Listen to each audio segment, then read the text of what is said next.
Welcome back. Here we are kicking off the season recaps for the second full season of MNCAA coverage. Leading us off here, our boy Steger, Ryan Stieg, who has done a great job covering UST, St. Thomas, the Tommies, which, Steger, I know we've argued a little bit about the appropriate emoji to be using for them. I'm still a big fan of the turkey for the Toms, but what have you landed on which one you prefer between the shield and the tiger? I'm always about mascots. I always have the animal thing, so I'm leaning towards the tiger. The tough part is it's like their mascot is a tiger, Tommy the Tiger, but there's no real association with the tiger to St. Thomas. Like their old mascot was a tomcat. Their like third logo is a tomcat. There's no real tiger involved here, so it's like kind of wish they would just make Tommy a tomcat mascot because it would just make sense that way. But I guess they're sticking with the tiger. So I would say, why don't we go with tiger for now? I do like the shield, but it is technically their mascot. So let's stick with that because I'm an animal person. So okay, animal person. I can live with that. Well, appreciate you jumping on again. Really more general recap for the entire season, which, I mean, a lot of people look on the surface and say, oh, among the 6 Division I programs in Minnesota, St. Thomas still at the bottom, obviously the newest team, still very much trying to find themselves. But all in all, like, give me a letter grade here compared to what you expected coming into this season. How'd the team do? Going into last year, their expectations were really low. They were moving into Division I, bunch of D3 guys. Their, expectations are like, well, let's just see what happens. Let's see what they can put together. Overall assessment last year, I would have given them maybe a D+. This year, with the amount of progress they made to move from 8th up to 7th, potentially in contention for 6th, there was even a brief flirtation that maybe they could have gotten the 4th seed at one point. I would give St. Thomas a solid B this year. Just a lot of improvement. The offense looked better. The goaltending was sharper. The defense, they were able to do something that they couldn't last year, and that was actually keep pace with good teams. A lot of teams last year just kind of blew St. Thomas away with their speed, whereas this year it's like they were able to get a lot of young talent that had speed that could keep up. They had more of a crushing defense that could collapse and take control in the neutral zone. It was just an all-around better season, and granted, a good chunk of it was because they had actual legit D1 players. Previous year was a lot of D3 guys just trying to keep up at the D1 level, but this year it was guys who were recruited to play D1 who were either coming in as transfers or these guys were ready to play at the D1 level, and it showed. It's rare that you say a 32-point season is something like, all right, 7th out of 8th ain't nothing special. But for St. Thomas, it was a fun season to cover. I mean, last year it was fun just because it was like something new. This year was fun because there was talent on the ice and it showed. For sure. And I mean, do you attribute some of those big steps? And like you said, just defensively keeping pace. Is that purely just, hey, we shifted out some of the D3 guys and brought in D1 guys, or did you see anything different schematically? Like, did Rico make any like wholesale changes in how they approached the game that made a difference as well? Well, I think he brought in a lot of guys that he felt could fit in with what because Rico talks about the process a lot and, how it's a building thing. And I think he found the right guys to kind of move the program in the right direction. I think he knows this team is going to be a little down for a little bit, but it has there's a lot of potential for it to rise into the standings and become a very good program. But it's going to be a little bit of the first couple of years are going to be a little bit of a learning thing. They're just trying to get it. And I don't think he changed a whole lot schematically, but he found the right guys that fit into what he's looking for. And that is to be able to basically try to get past teams instead of constantly playing defense and trying to control situations, but kind of just go with the flow. You see an opening, go for it. Don't, worry about making the extra pass. Just be in your own mindset, It's a Grant Patoni that was his strategy at Northern when I used to cover them. It was very much a instinct kind of offense. If you think this is a good thing, go with it. Don't worry about trying to set something up, improvise, that kind of a thing. Just constantly be moving. And I think that's the direction he's going. Whether he'll change his strategy going into next year with this new group, who knows? It's Rico. He's kind of secretive in that regard, but the change was basically bringing in guys that he think would have that kind of mindset. And it was an entertaining group. There was a lot of offensive potential there, and a lot of guys really emerged if you want an example, Mac Byers was a guy who was really fun to watch this year. He was at Northern and I was up there.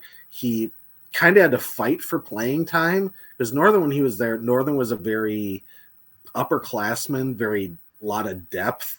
They already had a lot of good scoring on their team. So he was trying to kind of fight his way into the lineup because Northern was rolling two very good lines, a very pretty good third line. So he was just trying to find his way in the lineup. He's a Twin Cities guy. He decided to transfer down here and he found his spot with Rico, and he just so many highlight type goals he found. He was probably the star last season. He was probably the MVP offensive of the team. Another guy, Josh Earnesty, was right now. Josh's situation is kind of in flux a little bit. He did enter the portal, but I don't know if that's I'm exploring my options kind of a thing, and I'm going to come back to the team this fall, because you see players do that. They'll enter it. What's out there? Let's see if the options aren't there. Then we'll come back and try it again or whatever. So, I mean, I'm not going to fault someone for doing that, because you always want to see if there's something else that might be better. But he seemed happy here last year. Like, he was always in a good mood whenever I talked to him, and just so I don't know what's in his head per se or what he's going through, but I also wouldn't be surprised if he comes back next fall too. So he just might be putting his feet in the water and seeing what's out there too. So those are two players, though. If Josh comes back and you have Mac up there, that's a great 1-2 punch for St. Thomas next year. If they're going to be the go-to guys on that team if they're both back. For sure. And so who was there that, whether they weren't on your radar at all or someone that you really didn't have expectations for, like, who would you say took a big step and surprised you? I would say, if you're looking for non-goalies, I would say Luke Leyland and Lucas Wallen were my two.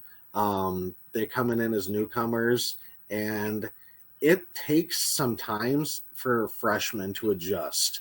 Either when you're coming from juniors or you're coming straight out of high school, you're playing at the college level against guys who are older than you, more experienced than you, sometimes bigger than you. And so it can take a little bit for freshmen to kind of get their skates under them and try to figure out where they can be. And those two really, along with Josh, as I mentioned, really found their way, fairly quickly. I mean, Luke started off a little slow, but he kind of became the go-to guy for them. Not necessarily like he's pumping in a bunch of goals, but just he was in the right spot on the ice at the right time. He was there for rebounds. There he is. He can tap it in because he's just right where he needs to be. He was that kind of a player. And Lucas, Wallen was injured a good chunk of the year, but when he came back, he was the guy who really made his presence felt on the ice. He was the guy who was keeping defenses on their heels when he was on the ice. When you combine him and Byers and Josh, all three on the ice at the same time, you got defenses were a little shaky when they'd see all three of them coming at them. So I would say those two were the ones that stood out to me the most. Aaron Trotter also kind of really defied my expectations a little bit, because Peter Tommy was the go-to guy last year. He was the veteran goaltender, but he moved on to the ECHL, Now you have freshmen coming in, and freshman netminders are always, how are they going to handle it? And his first couple outings, I think it was just, I'm learning D1 hockey. I'm basically, what am I facing? I know how to prepare. Took him a couple games to figure it out, but he was putting up good numbers. Now, if you look at his stats, they're not Blake Peoples' stats, or they're not, a lot of these other guys, or like Matthias Scholl's stats at Bemidji, or Benny Halaz up in Northern. It was just solid goaltending, and I think he has the potential to have a really good sophomore season. He had a solid freshman year, but from what he showed down the stretch, he's the number one guy going into the season for Rico. And Rico spoke to me often about how confident he is in Aaron, and I think he's going to have a breakout year next year. Love it. And looking at some of the guys, whether it's that they disappointed or even more so just someone that hasn't quite hit their stride, hasn't really put their stamp on St. Thomas hockey yet, who's one or two guys that you really need to see a jump from going into next season, and what in particular do you want to see from them? It's hard to really put a finger on somebody because it's a new program. It was hard to see someone who, they should be playing better than this. They should be, contributing more like that, because it was a new team with a lot of newcomers. This year, Rico really emphasized that they had like 17 new players this year. So I think it was just a lot of, here's a bunch of guys who have never played together, sometimes never even met each other, and you're trying to put together a season with a whole new team. And I went in with the mindset as a reporter and just thinking, let's see what they can come together. I'm keeping my expectations as a middle of the road level. I'm not going to lower a bar. I'm not going to raise a bar. I'm just going to see what this team can do, because I know a lot of those guys are going to be back next year. And what can you do your first year with you in a new team? So I don't think there was anybody in particular where I was left after the year saying, well, that guy, he had a rough year. He needs to be better next year. I think it was just, I think a lot of those guys are going to be better next year. There's going to be better stats. On the last podcast that we had as a big group, on this awesome show we put together on a regular week, I was saying that my bold prediction next year is that St. Thomas is going to earn home ice next year in the first round of the playoffs. And that may seem out there, but what I saw this year, and St. Thomas beat every team in the conference this year. That's their big thing. And if there's a stamp to say, look what we did this year, we beat every team in the conference. We got our first series sweep. We took down Mankato in Mankato, which is something they came close twice last year, and now they finally did it. So that's something they can say. We beat an NCAA tournament team. We beat another NCAA tournament team on their ice. They beat Michigan Tech and Houghton. Aaron Trotter beat Blake in a goaltending duel. And so it shows that, hey, this All-American, we have a goalie that can go toe-to-toe with him too. So that was my bold prediction, and I'm sticking to that. Maybe we'll see how foolish I look maybe in November, this year, if I really went off the wall. But that's my prediction. I think St. Thomas they're going to be good next year. And they have a lot of reasons to be good too. Okay. And so if you want to look at just the whole landscape of the CCHA as well, right? This feels like a weird year. Obviously, we'll get into quite a bit with Mel and Alex, but Hastings gone is a big deal. No matter what you do to restock the cupboard, that is a big change. There's a lot of other teams that have guys moving in and out. The transfer portal has never been busier. But from your perspective, is that part of why you're so confident in the St. Thomas group to take another jump, or is it purely just based on the progress you've seen within the program? I would say it's more the latter is what I'm seeing. I just saw that their ability to compete against teams that have much more older teams and more experienced teams, that they were actually able to get wins against these teams, and not just wins at home, but wins on the road. So I'm leaning towards that route.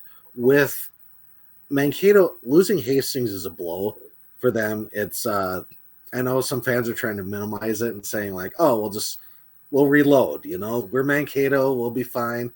I think they're going to take a step back next year, and not a huge step back, but they're not going to win the McNaughton next year. I think they lost a bunch of key guys. You're bringing in a new coach who's, and you never know what system they're going to bring in. Are players going to not work well with that coach? There might be players that are sticking around this coming year because they're new coach, but will they want to by the end of next season? Are they going to go elsewhere too? So I think Mankato is going to take a step back, not a huge one. I don't think they're going to win it. I think they'll get home ice again, but they're not going to fit.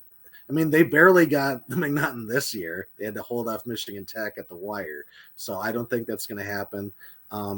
They're going to be, yeah. I got to put you on the spot then. Okay. Who's winning it? Ooh, all right. No, I'm gonna go with Bowling Green. I think that might be a surprise to people, but if there's one thing Bowling Green is on the cusp of doing, they're so close to finally getting it. They're like Northern Michigan. They're right there. They're just if something just trips them up and they can't quite get there. I think Bowling Green's I think they got a balanced group. Ty Egner's a great coach, and a great quote for if you're a reporter. He'll tell you exactly how he feels. I think there's potential there. They got a lot of good guys. With Northern, they came so close to making the NCAA tournament.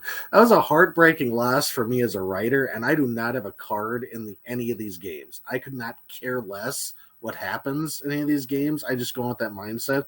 But I felt so bad for them. They were almost there. Patoni finally can get into the NCAA tournament and get the monkey off his back, and then 2 minutes left in the game and they can't hold on.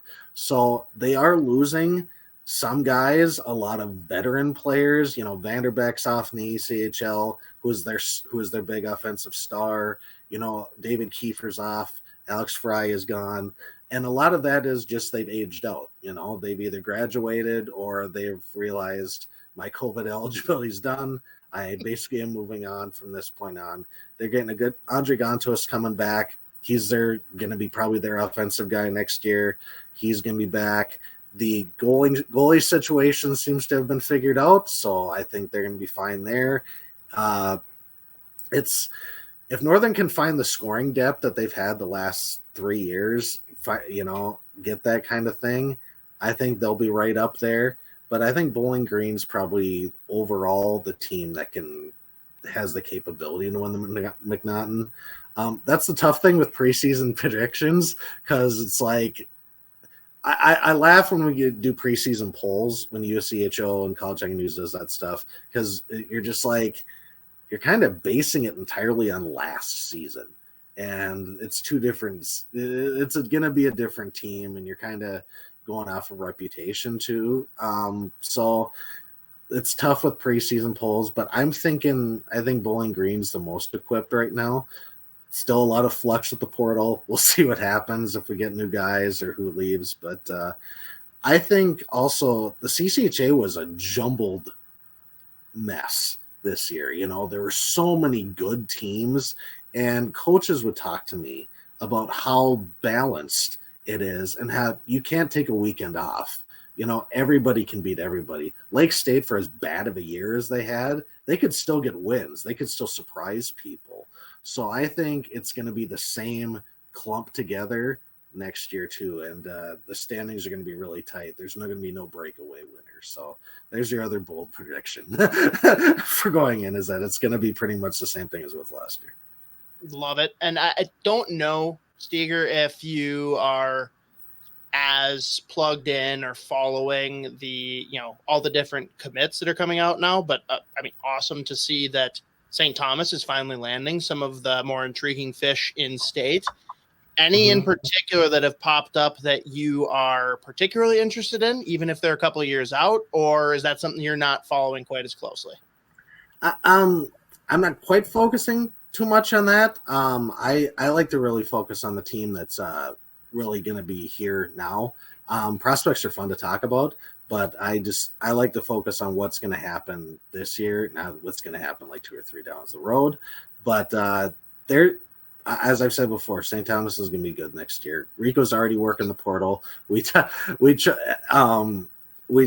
in our little chat that Rico's getting guys from Colorado College, which is Leon Hayward's old stomping grounds. So we're just going to poach a bunch of guys from that team and get them to come. I think you'll see a lot of Twin Cities guys who may have left for other schools because that was the best opportunity. Wouldn't be surprised if St. Thomas goes and tries to get them, because in my experience, Twin Cities kids like to play that's closer to home. It's what draws them to the Gophers. It what draws them to Mankato and St. Cloud and stuff like that, is they like to be where, family can see them and friends can see them. So now that there is a second team in the Twin Cities, I could see a lot of Twin Cities guys, if they're going to go to the portal, come over here. The drawback with St. Thomas is, they can't make the tournament for another 3 years, which is it really sucks for them, because it's like it can really kind of hinder your recruiting, because a good pitch you make to recruits is, hey, we have a good team here. You could be playing in the NCAA tournament, in a year or 2 years. And you're just like, well, we could be good, but we're not going to be in the NCAA tournament. So that's kind of a tough thing for them. But I think you'll see a lot of Twin City guys want to stick around. I think as that kind of comes to an end, you'll get a lot more recruits wanting to even more come to St. Thomas. So it's a fun time. I'm really hoping that there's also more interest in the team too in the next couple of years too. Yeah, and it's interesting too, because no tournament certainly hurts, but you saw it for a decade, right? We'd have these promising, D1 commits from Minnesota. They'd go off, realize that there wasn't a spot for them, or, hey, maybe I'm not quite good enough for this. And where did 90% of them go? Division III St. Thomas. So, yes, there isn't the allure of the tournament, but it's still something closer to home. It's still playing D1 hockey, and Rico still has the carrot. Hey, you want to play a more significant role? Come here. And guess what? You can kind of do that too, because we have the transfer portal. They can come in and play for a year or two and establish themselves. And then, hey, maybe they grab the attention of another team that is eligible or is in a position to actually make a run. So, there are certainly detractors to that, but I still think there's a lot of room to bring in players like that. I don't know, but it is an interesting kind of balance to juggle with that situation. Yeah, it's if there's a thing that I'd love to do a behind the scenes thing, is go on a recruiting trip with Rico Blasi and see what his sales pitch is. There's no way he'd ever let me do that, but I think it would just be I need to get you GoPro'd up. I need to have this become a reality show. Steger and Rico hit the road. Oh my goodness. I will fund the whole thing. That sounds delightful. Yeah. Just traveling around the state, just the two of us. I'm sure he will not want to, strangle me by the end of the trip. So, you know what, Rico, we know that you occasionally tune in. We know you follow the account, and we very much appreciate it. Love everything you're doing. If you actually have any interest in making this a reality, you can DM at MN_NCAA. You can DM at State of Hoppy. We'll make it worth your while. We'll have a good time with it. We'll have some fun. Yeah. Just because I'd love to just find out just the mindset of how coaches recruit. I know a lot of coaches have certain tactics and techniques to get recruits to come, and what makes their program stand out. And just with the new situation that he's in with trying to recruit guys to come to a program that can't make the tournament, for 3 years, or, you can make the pitch of that sparkling new arena that's coming this year. And just what is the big push? That's what I'm wondering. It's like, what is the big thing that St. Thomas can sell to people? I've been trying to figure that out, and I'd love to get into his mindset on a recruiting trip to see what he says. I think that'd be a fun behind the scenes thing. And I appreciate you endorsing this and thinking it's great. We'll see. Fully endorse. You just better be prepared. He's going to make you sign an NDA in blood, man. He is not letting any of the trade secrets escape. I would imagine that would be the case, yes. But I would be flicking off the GoPro probably every few minutes.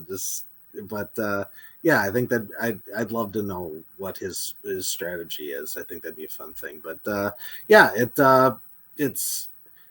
I imagine it's not easy to recruit for a program in the situation that they are in, with not making the tournament for another 3 years. But he's gotten guys to show up that want to buy into that and know that that's the case, but they want to play here anyway. There's Twin Cities guys, like you said. There's guys who want to, showcase off their skills and just enhance their skills and maybe land a minor league deal, season. I mean, a lot of guys came, like I mentioned earlier, Mac Byers had a breakout year, and you could make a strong case that he should have made it on the All-CCHA second team. I thought he deserved that spot, but he didn't get it. And you can be successful at St. Thomas. I think Rico was the right guy, and I'm not just saying that because he's a fan of the show. I actually think he was the right hire to make, and I think the sky's the limit for St. Thomas. I think that new arena, once they get it,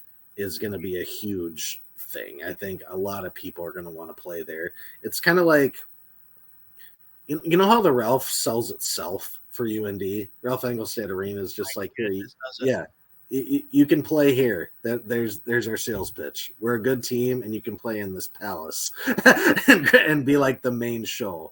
And I think when they get that arena, that's going to be a big thing for them too. So I mean, the beauty though for Rico is, like, you don't have the same challenge as North Dakota, where they need to make sure they get pen to paper before they step outside the rink and realize there's nothing else. St. Thomas, like, there's things that you can actually do as soon as you leave this nice new rink. So that's a benefit. Yeah. Well, as someone who lived in Grand Forks and went to UND, there is, in the winter, there's hockey games and dorm parties, and there's house parties, and that's kind of it. There's dorm parties, there's house parties, there's sad drinking by yourself. That's really all you got. Yeah. Okay. Well, Steger, let's close out on this then, because you already said your your prediction is that St. Thomas hosts a CCHA playoff game this coming season, or series, I guess. Mm-hmm. Is that where you put the bar, I guess, for truly taking a next step? Or is there another measurable you kind of want to put out there for, hey, I need to see them do at least this for me to say that they've really moved forward? I think for me, it's if they can move up a place. They moved up from last to seventh. Now, that may not be big in a lot of people's minds, but for St. Thomas, it's huge. They passed another team in the standings. They crossed the 30 points threshold, which they weren't even close to getting that last year. Almost got the sixth seed. Had they probably gotten one more win, they would have gotten into the sixth seed. So if they could climb into sixth next year, or even fifth, even if they weren't able to get home ice, if they could get to sixth or fifth, I think that would be good enough. I think they're going to get home ice because I think the potential's there. So, but if they can just climb just one more place next year, I think that is a sign that they're really moving in the right direction. So my prediction may be bold, but I'm confident in it. So you believe, and hey, all looking up right now for St. Thomas. Like you said, they've taken big steps already in 2 years. A lot more to go here, but we got proud partner of MNCAA and the Sota Pod, Waggle Golf. We have a former St. Thomas hockey player. We will not say what years he played. Maybe he played D1. We don't know. But all in. We are very excited to see the growth of this team and really just further the legacy that's already been stamped with Minnesota college hockey. Steger, plug away here, man. It's going to be a little bit until you make your next appearance on here with us doing all of the recaps for the next couple of weeks. Where can people find your stuff? What do you have coming in the next, month or so? Anything you expect to be doing? What do we got? Well, I talked to Commissioner Don Lucia a couple days ago. I'm going to have kind of a postseason interview with him, kind of just recapping the season as a whole, expectations for the league next year, any future plans, stuff like that. So that's going to be coming out either later this week or early next week. So that'll be that. I'll probably be maybe searching for feature stories, exploring teams around the league. Right now I'm just looking to see what's out there, so you got the Lucia thing coming out. I'll kick out some feature stories in the next couple of weeks and just keeping an eye on things. I'll probably, as much as I'm devoted to college hockey, I will probably write something Wild related, either after this first round series and the success that happened, or the possible loss and how miserable it is to be a Minnesota sports fan. So I'm sure that's coming out too in the next few weeks. So and where can they find that? Yes, you can find that coverage at www.thetripledeek.com. You can find my stuff there. I post fairly frequently, and you can follow me on Twitter at Ryan Stieg. I tweet sports stuff a lot of college hockey stuff, regular hockey stuff, Wild stuff, sports stuff, Minnesota in general, and I'll try to find some funny stuff to keep you guys entertained too. So there's two options to see my stuff. Hey, give him a follow, folks. Check out the blog. He is an absolute beauty. TheTripleDeek.com, TheTripleDeek.com, TheTripleDeek.com. Did you miss that, Steger? I got all of that. I appreciate that. Oh, no, I mean, do you miss that? That's how we always signed off when I used to record. Yeah, I remember that. Yeah, three times people have to remember it. It sticks in their brain. That's actually a good tactic. You know what? Next year, after every broadcast, that's what I'm going to say, just so everybody can get it. Love it. Love it. And I know you said you being an adult, unlike myself, don't have as much time to get around the breweries. So if anyone can either, comment on the post that we're going to make for this episode to promote it, DM MN_NCAA on Twitter. We want to know what you think. Like, what are some of the breweries that could more or less qualify to represent the University of St. Thomas? Want to figure out, find someone that we can work with, whether it's doing live events, find someone to partner with to promote some of the shows. We want to know who some of your top picks are, because I admittedly don't really know who might be plugged in with St. Thomas. They're the only one that's not easy. Like, every other team kind of has it, like, who's Bemidji? Bemidji Brewing. Like, who's Mankato? Mankato Brewing. Like, it's just it's not much of a process, but would love to hear your guys' thoughts. Steger, again, thank you so much for jumping in. Everything you've put in for the first 2 years of MNCAA. Looking forward to season 3, my friend, and everyone. If you're listening to this, that means tomorrow, that's right, tomorrow, Friday, we have a home playoff game, game 3. We're either up 2-0 or tied 1-1 because we're recording this before game 2 happens, but get your asses out there. Go to Barrel Theory. They're going to be doing a ton of stuff pre-game. It's going to be a great time. If you're not going to the game, get out, find their 4-packs. We've got the Shooter McGavin in 4-packs now. Incredible beer. And if you are going to the game like myself, first stop should be section 105, 106-ish, where they sell full crowlers. That's right, the dollar bill thrill. It is the best deal you're going to get in the arena. It is incredible, folks. Get there before they run out.